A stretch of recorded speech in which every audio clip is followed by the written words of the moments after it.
Pagi, Saudara, Presiden Jokowi bertanya kepada hadirin soal calon presiden yang akan menang Pilpres 2024. Guyonan politik ini disampaikan Jokowi saat berpidato di Singapura. Saat menjadi pembicara di Singapura, Presiden Jokowi sempat melontarkan candaan.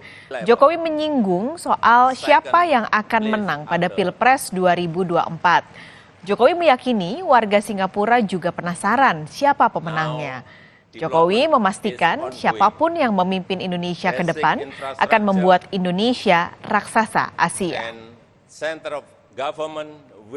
Who will win next year's presidential election?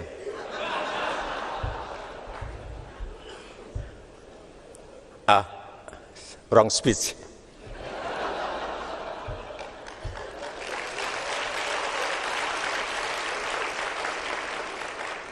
I'm sorry, I apologize for the wrong speech.